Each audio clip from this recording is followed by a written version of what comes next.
So let's see here. Let me go ahead and come back to that.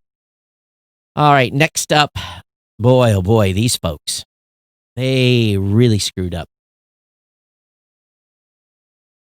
Have you heard of Brave browser? Well, here's the irony. And yes, I had to take a hit of Red Bull. The privacy-focused browser, let me say it again, the privacy-focused browser Brave has been adding affiliate links to cryptocurrency URLs. So if you are using a privacy-focused browser and you are going over to a cryptocurrency site, they were adding an affiliate link to it. Okay.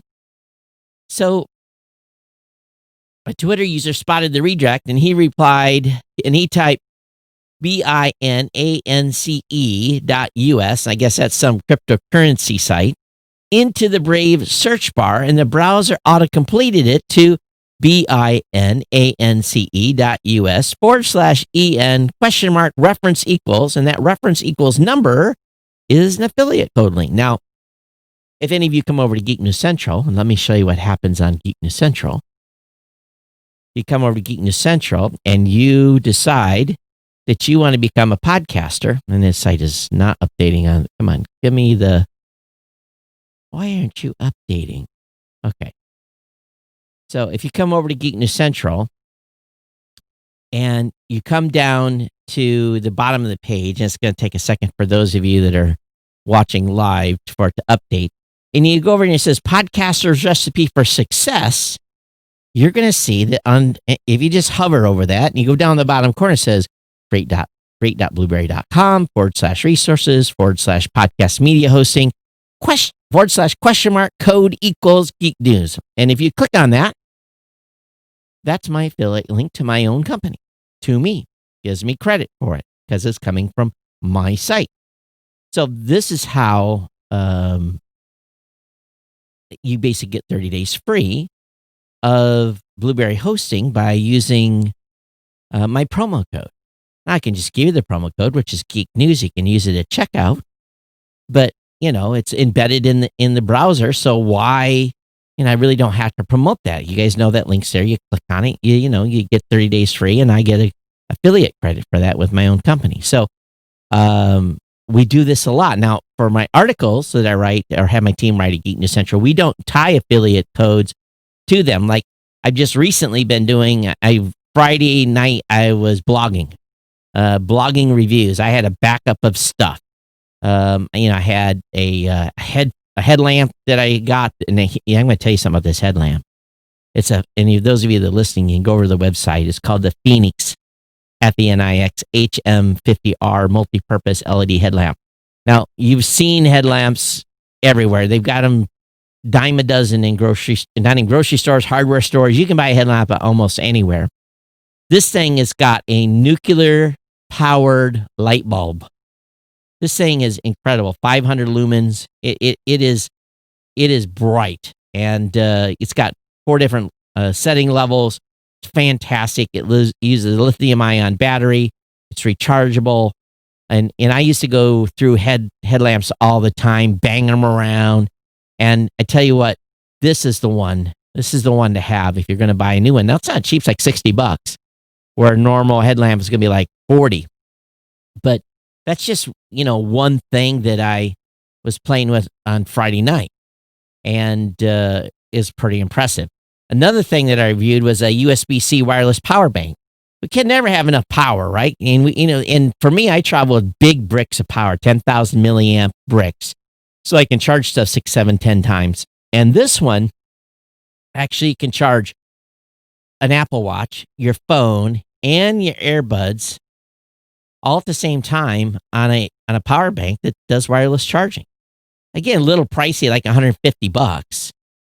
So you can definitely get a power brick cheaper than this, but it's a 3-in-1. It does all 3 at the same time. So for me, this is like camping or going someplace where you just want to be able to recharge stuff. You don't have to have a bunch of wires. This is just slick. So it's nice to get these little gadgets and stuff and be able to do reviews. I think the one that was the most interesting one, and not everyone's going to want this because they don't want stuff cluttering up their mirrors, but it's called a van top mounted dash camera. And basically, it goes on in front of your current rear view mirror, has a dash cam that pulls out a little bit. But what was super unique about this dash cam was it's got a touchscreen on the mirror, and you can play back. And if you hook it up correctly and use the rear view mirror, many of you may have older model cars that don't have a rear view mirror, a rear view camera, a rear view camera. But this, if you wire it up and take the extra time to wire it up into your rear lighting system, it'll actually flip it, and you can actually see what's behind you in this. So many of you have new cars and you already have a camera in the back. Maybe you don't need that feature, but at $59.99, cheap, and it did a great job. It really does. I was actually truly impressed. So I don't think I had it up on the website anyway. So anyway, lots of stuff there that I've talked about recently, and then even some stuff for some podcasters. I did an extensive review of this Babyface Pro FS, which I'd had some challenges with, and actually until I had one of their support team members explain to me a little bit about the interface and show me what I was doing wrong. And actually, I played one YouTube video. This thing here is pretty impressive, but that's a very, very expensive unit, like $900. So it's on its way back. I didn't get to keep that one. So anyway, lots of reviews over Geek News Central, and I hope that you'll take the time and check the things out that I've been writing up. But anyway, going back to this Brave browser, see how I got distracted there? Going back to this Brave browser, the CEO apologized for automatically adding affiliate links to the cryptocurrency URLs. You can't trust nobody anymore. You really, really can't. You really, really, really can't. And are they hurting for money? Is that why they were doing it? That is the question, right? And of course, we're going to see a whole bunch of these. And actually, we opened our office today down in Columbus, and none of our team members took advantage of it. They are all staying at home, which is their prerogative. But a few members have said they're going to start coming in. But Amazon has been sued over alleged failure to follow COVID-19 guidelines. So we've got a whole bunch of stuff enacted in our office. We're following all the CDC guidelines and all this Ohio government regulations to make sure we're doing everything that we're supposed to do. But you knew this was going to happen. You know people are going to sue Amazon. And so there's an update to that lawsuit on what's going on. It details everything that happened. And or they allege or they accuse Amazon of doing or don't. But Amazon's a big company with deep pockets. So I'm sure, this is my expectation. And we'll just kind of leave it. And you guys let me know what you think. I take a hit of Red Bull should sponsor this show. Been saying that for 10 years. So they have enough money. They're probably saying, a few people are going to sue us. It's going to cost us a couple million, but we're making millions, tens and hundreds of millions of dollars a day. What's a little lawsuit? So I'm sure that's what they did. They got enough money. They can weather a lawsuit. So it was just a risk thing, and they'll fight it and whittle it down, and they'll have to pay some money, and it's just, but they got the checking account to do it. Most companies don't. Facebook has deactivated almost 200 accounts linked to hate groups. These accounts were connected with white supremacist organizations already banned on the platform. Why'd they get back on? Why weren't they deactivated already? It's just a little odd. So they removed 200 accounts connected to white supremacist groups that were trying to rally supporters to attend protests over police violence against black people, the Associated Press reported. The accounts in questions were linked to two hate groups Facebook had already banned, and I'm not even going to say who they are. I'm not going to give them any news on this show, but looks like they just want to do nothing but organize and stir up more trouble. And Facebook said it would limit the spread of groups and pages on its platform connected to a specific term, which some groups use to refer to supposedly forthcoming Second American Civil War.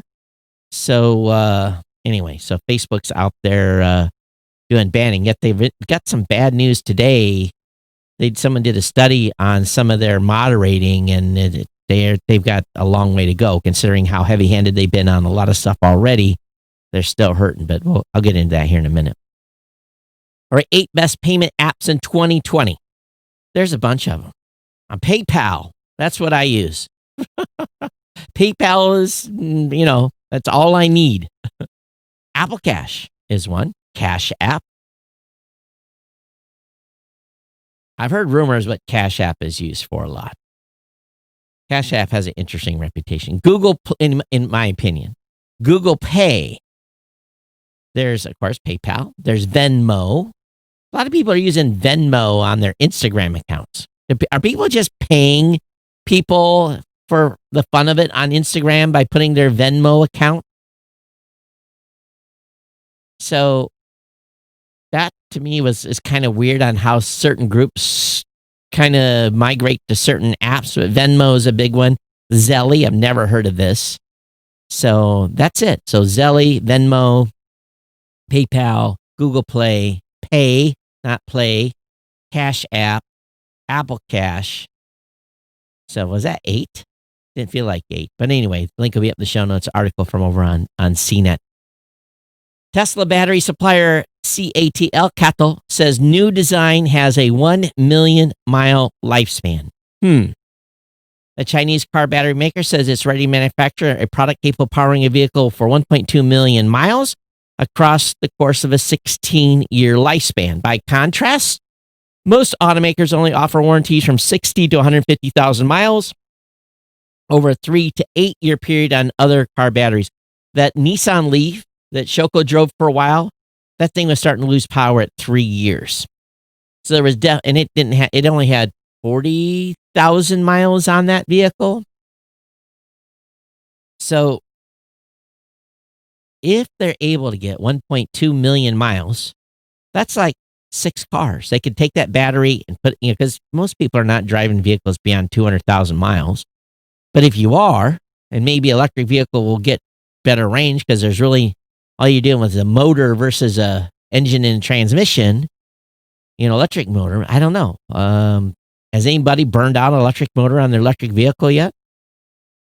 So, but 1.2 million miles, if that's the case, that's huge. It really, really is. It's a game changer in my opinion, considering what these batteries can't do currently. But I'm sure that's all about perfect charging conditions and probably perfect weather, not hot, cold, and all that stuff. But now it didn't say you get 1.2 million miles on it on a charge. No, let's not be ridiculous. But it'll drive you that far on multiple charges. I knew we already knew that, but don't want to have any confusion in here. So a senator wants to know if police are using Clearview to ID protesters. So police ability to face match anyone in mid-mass protests is troubling, critics say. Well, if you're peacefully protesting, I think we all have talked about in this show that we do not like facial recognition. But we know everyone's using it. You go into airport, you go into a grocery store, you go into almost any place of high volume, a mall. They're all using Face ID at this point. And law enforcement's been known to use this for a while. But anyway, Sedward Entertured Markey, Democrat in Massachusetts, today demanded to know what law enforcement agencies are working with Clearview, potentially identify protesters who are out in support of Black communities against police violence, as demonstrators across the country exercise their First Amendment rights by protesting racial injustice. It's important that law enforcement does not use technological tools to stifle free speech or endanger the public. He wrote in a letter to Clearview, the risk of such omnipresent surveillance also runs the risk of deterring Americans from speaking out. So what happens then when peaceful turns into rioting? I don't think these systems can just ID people's faces with, most of people doing really naughty stuff are covered up. Although I did hear they made an arrest in the shooting of that retired police officer that was guarding that pawn shop. So that individual that allegedly pulled the trigger was not wearing a mask, and he was picked up on surveillance cameras. They didn't have to use a system, but it's reported that he actually cut his hair because he saw his face on TV. So, but anyway, so we'll see. I don't know. What do you think? Think they were using this?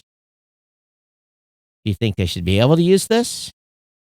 I'd love to hear you guys' thought on this. Because I support people's ability to go out and peacefully protest. That's what this is America. It's what you do. Now you pick up a brick or throw a rock or something else, then that changes. You're no longer peacefully protesting.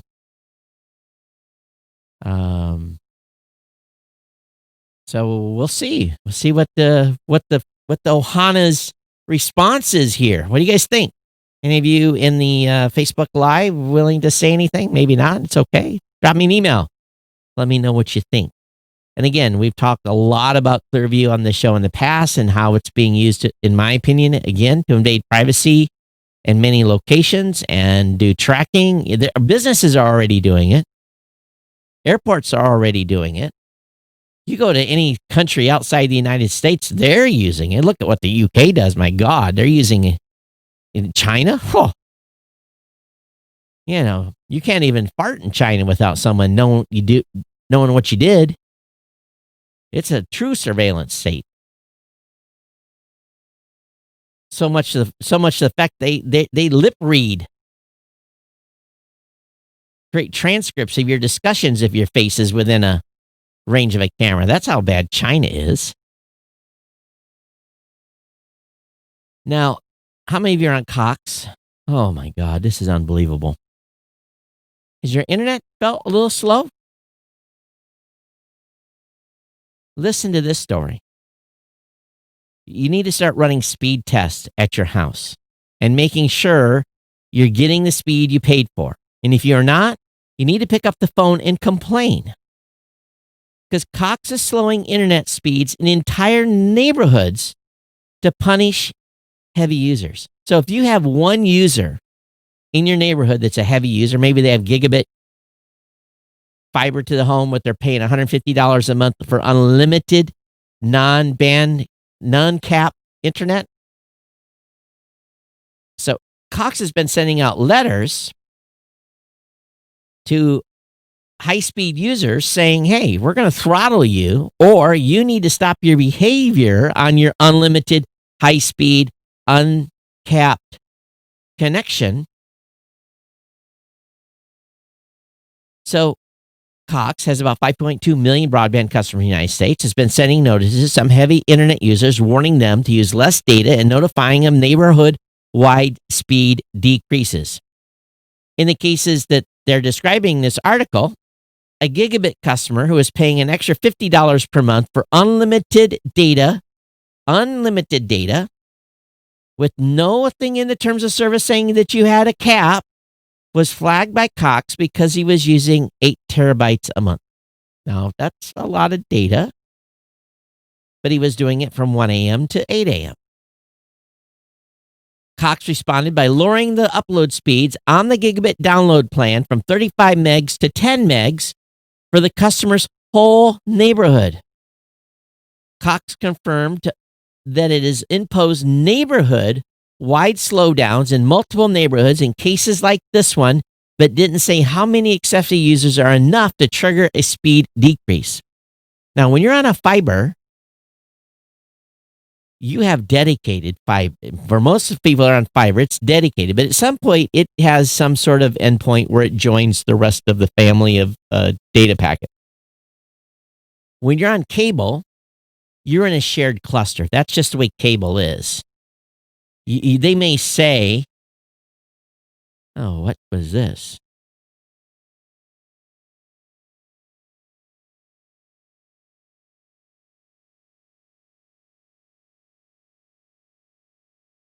Huh. Okay. Sorry, I'm getting a text here. But anyway, they're basically throttling the whole neighborhood because of one user or two users.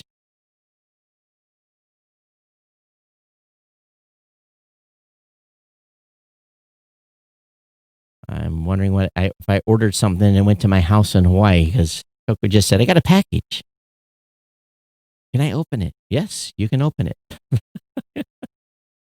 So I don't know what's going on here with Cox, but they're trying to terminate these folks that are on these unlimited plans. They said you have to change your habit. You're using too much on your unlimited plan. Crazy, crazy, crazy, crazy, crazy. A New York NYU study says that Facebook's content moderation efforts are grossly inadequate. Well, they've been pretty good at taking down stuff that doesn't meet community standards or false news or anything else. So, she's going to send me a picture. Huh. Oh, okay. She just sent me pictures of bills. So anyway, they say Facebook's not doing a good job and they need to bring that stuff in-house. And it's real annoying when I'm getting texts during the show. So I should ignore them, but I'm too impulsive. To go on, it's basically saying that this is a problem and that their mental health of those contractors are pretty severe and they need a lot more people. And they were trying to do some comparisons between YouTube and everything. So I think they've been pretty good recently in marking stuff false and everything else that they've been doing. And they say they need more. Well, Study finds security holes in online voting for New Jersey and West Virginia. Omni ballot appears to handle person data very loosely, according to, and who did this? Who did this study? States are under pressure to use online voting for the U.S. presidential election when COVID-19 could remain a threat in November, but those platforms might not be as you'd like. MIT and the University of Michigan have published a report detailing security problems in Democracy Live OmniBallot, the voting and ballot delivery system that will be used by some citizens in Delaware, New Jersey, and West Virginia. The system apparently takes a number of risks with data, including personal info, and it just goes into what they're doing with it. And so I think all these online systems are suspect. I don't think there's anything that can completely be fraud-free.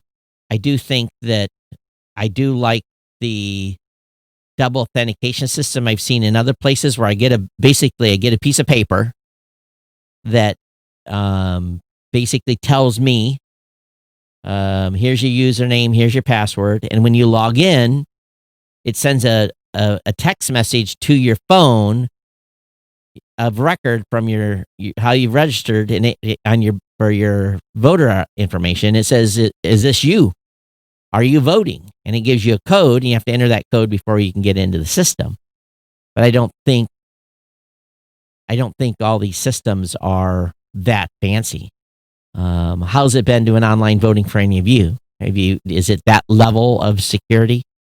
And I voted online in Hawaii for a long time, but now I'm a resident of the state of Michigan, so I don't know what's going to happen here. I haven't voted here in 30 years, so I don't think I've applied for absentee ballot yet. So I'm going to do that just in case I'm not available, but I don't mind going and voting at the voting precinct, but it's definitely easier to vote by absentee ballot.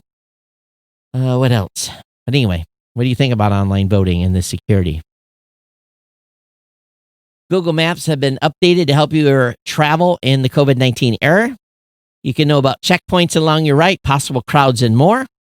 So if you're looking at directions for a trip that may require you to wear a mask on public transit, you'll take through that, or will take you through a COVID-19 checkpoint. I don't think there's any COVID-19 checkpoints, are there? Or will have any other kind of COVID-19 related impact. You'll see relevant alert on the app. Information for these alerts is gathered from authoritative data from local, state, and federal governments or from their websites.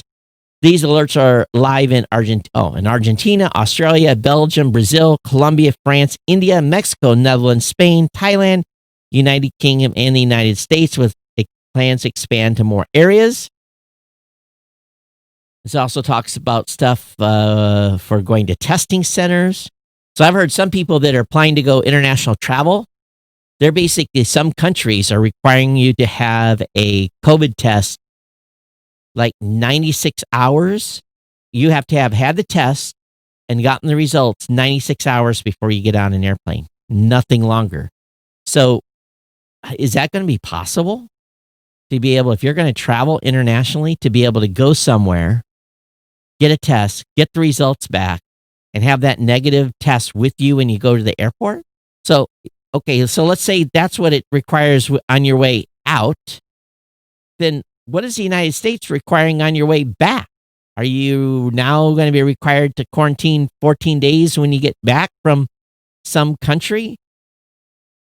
Because in some instances, if you're required to go someplace and then quarantine for 14 days, and then when you leave and come back and quarantine for 4, you could be, how is that? It's not possible. Countries are going to have to figure this out, or international travel will remain DOA for the foreseeable future. But COVID's all over, right? Don't worry. We're just having protests. No problem on sheltering in place anymore, right?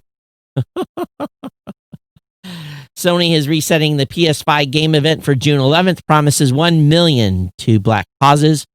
Sony will show off new games for PlayStation 5.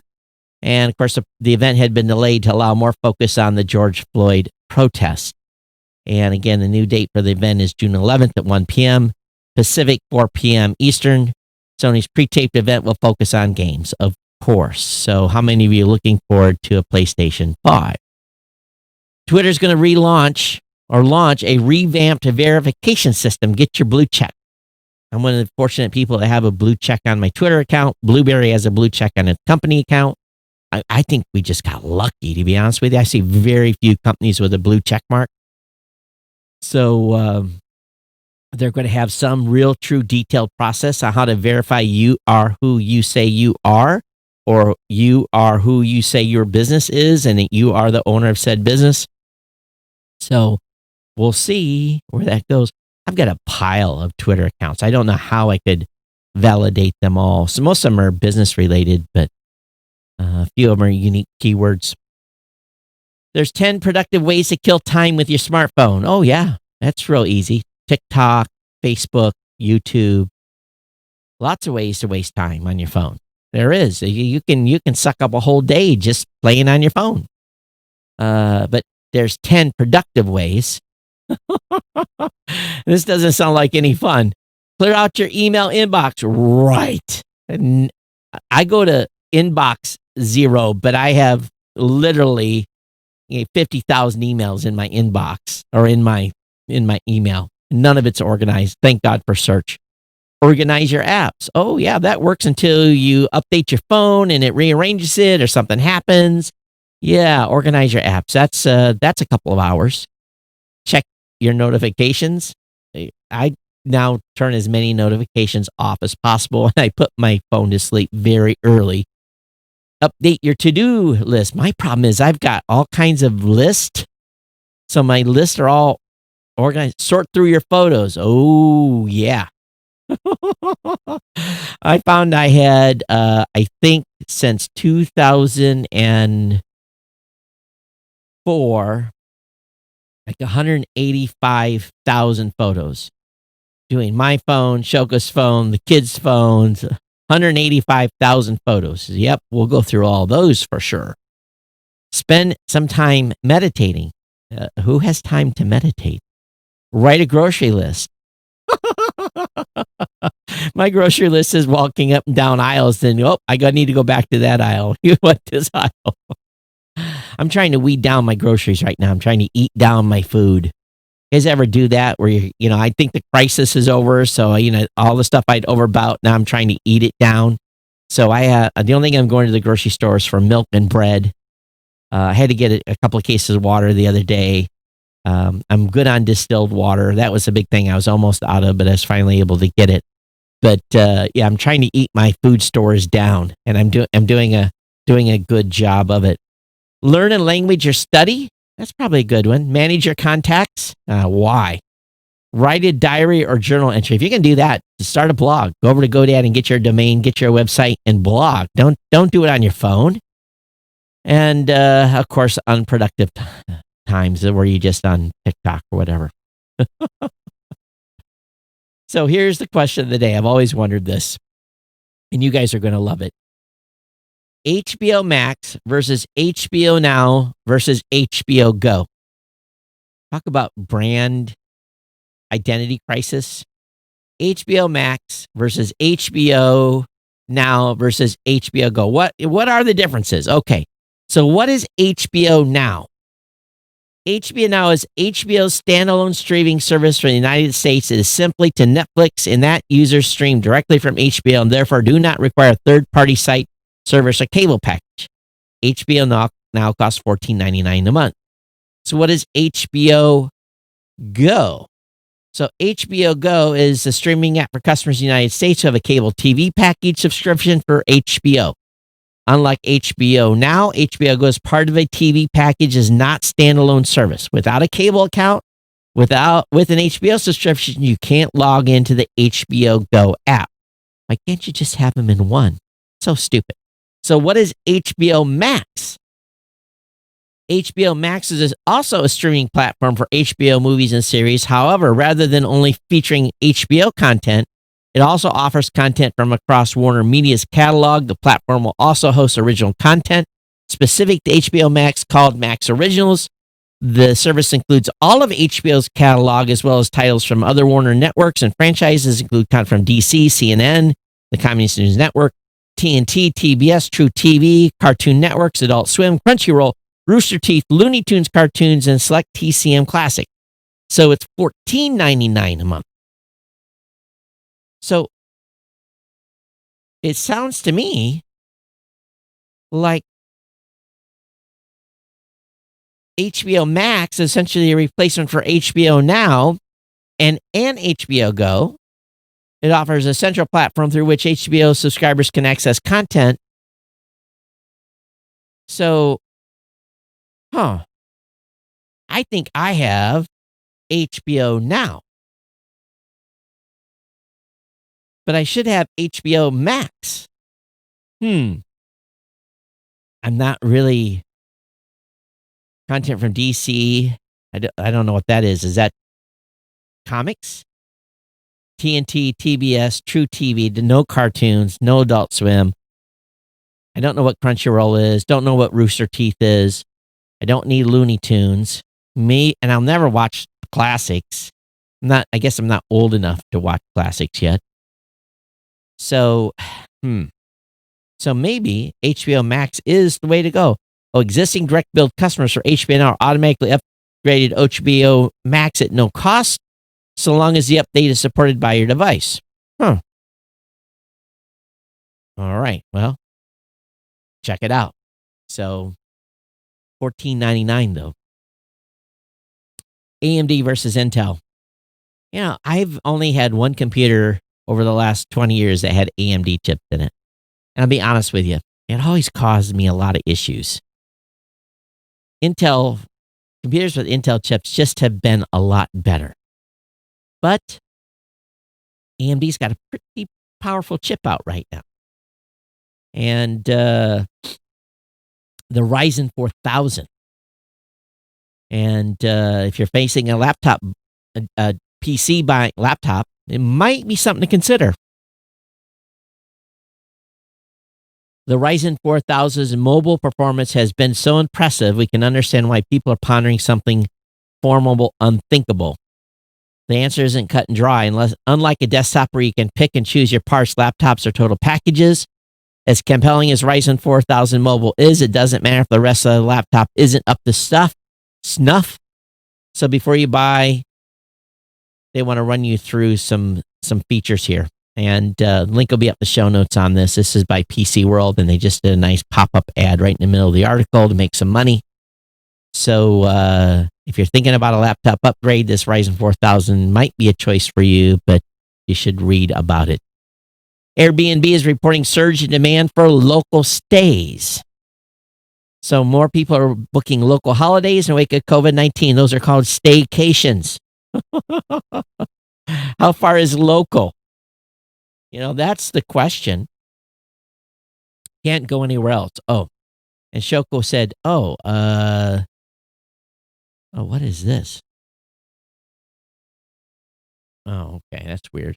Um, Shoko says, "Oh, this was a present for a baby shower." So, um, wasn't my package. I don't have stuff shipped to Hawaii no more, so I don't know why she thinks that was my stuff. Okay, what else? Got a few more articles here. It was a little slow news day, but we've made out okay on time. Motorola's low-cost Moto G Fast and Moto E to arrive on June 12th. They're cheap and they have their quirks, but you got to get a review of them. About $200 on these phones. All right, kids. Now this is something that should be concerning to you. Kids now spend nearly as much time watching TikTok as YouTube in the U.S., UK, and Spain. So how much time are they spending? Let's see here. Kids 4 to 15 now spend an average 85 minutes per day watching YouTube videos compared with 80 minutes per day spent on TikTok. Wow. 165 minutes a day? The later app also drove growth in kids' social app use by 100% in 2019, 200% in 2020. The data in the data in the annual report by digital safety app maker Q Studio was provided by 60,000 families with children ages 4 to 14. So its data isn't representative of global trends because it was only done in the US, UK, and Spain. The research encompassed children's online habits from February to April. Well, that was a lot of COVID time. So YouTube is still pretty strong, but kids are spending a lot of this. You're going to read this. It's going to freak you out. This has got a lot of data. And of course, they look at, some of the times right when COVID was kicking off. So, again, go through this and maybe it's time to start monitoring all kids' activity. I know my 16-year-old is absolutely crazy on his phone right now. Amazon is suing former AWS marketing VP Brian Hall after he takes a job at Google Cloud. So basically, he alleges that his new role at Google Cloud violates the terms of his non-compete agreement with Amazon and risks exposing valuable competitive information to one of its biggest rivals.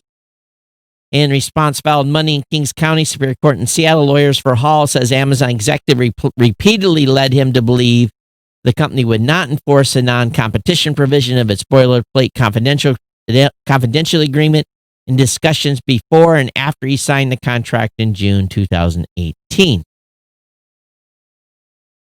Amazon seeking to force an 18-month non-compete provision in Hall's employment contract, asking for an injunction to prevent him from working in cloud product marketing for Google during the period.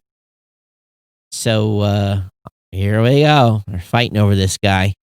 Wouldn't you like someone to fight over you like that? What kind of money does that dude make? He's got to be making a stack of cash. And I bet you Google is willing to pay that legal bill too. It's got to be big. When someone's fighting for you like that and saying you can't say anything and work for anybody in the space for 18 months. A little information from Michigan. Government's use of an algorithm serves up false fraud charges. Using a flawed automated system, Michigan falsely charged thousands with unemployment fraud and took millions from them. This goes all the way back to 2014.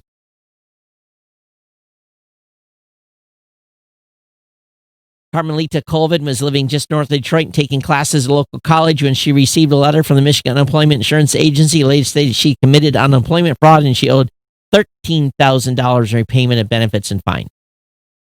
She thought this was impossible. I just don't believe it. She collected benefits in 2013 after the cleaning company she worked for let her go, but she'd been eligible. She couldn't figure out why she was being charged with fraud. What she didn't realize at the time was that thousands of others across the state were expecting the same thing. The agency introduced a new computer program called the Michigan Integrated Data Automated System, or MIDAS, to not only detect fraud, but automatically charge people with misrepresentation and demand repayment. While the agency still hasn't publicly released details about this, class action lawsuits allege that the system searched unemployment data sets and used flawed assumptions to flag people for fraud, such as deferring to an employer who said an employee had quit and thus was ineligible for benefits when they were really laid off.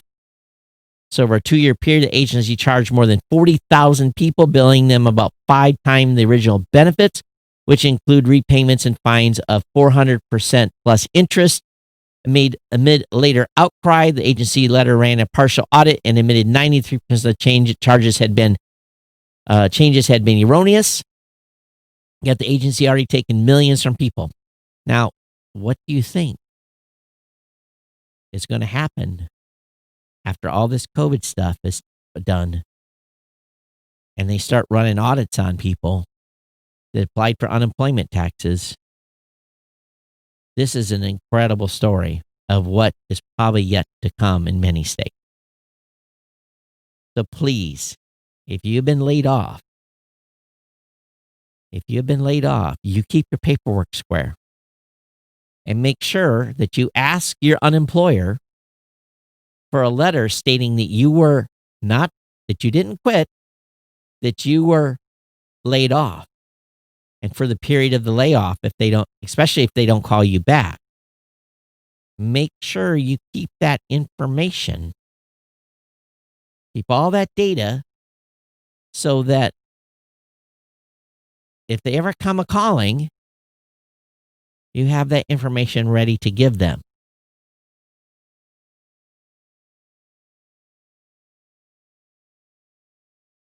Okay, so if you're a Chinese citizen and you travel to another country and you load an app in that country and then come back to China, you could get in trouble as a Chinese citizen if you've downloaded the app from an American server, because quite often, if you are on a China system or China app store, those apps are different code bases than what you get when you're outside of the country. So basically, China is tracking their citizens, what version of apps they have installed on their phones. Isn't that interesting?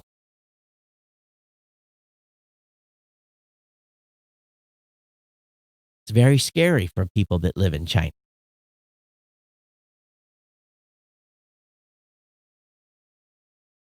So the communist regime continue to be a communist regime.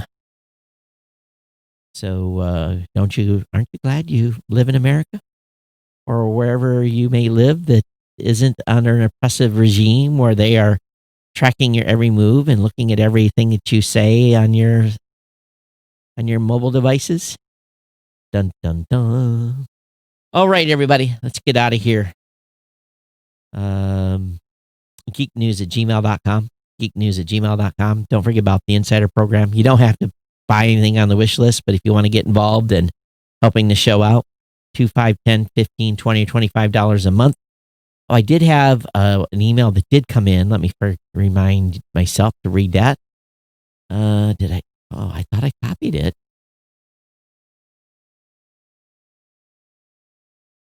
Ron, thanks for coming back as an Ohana. I appreciate that.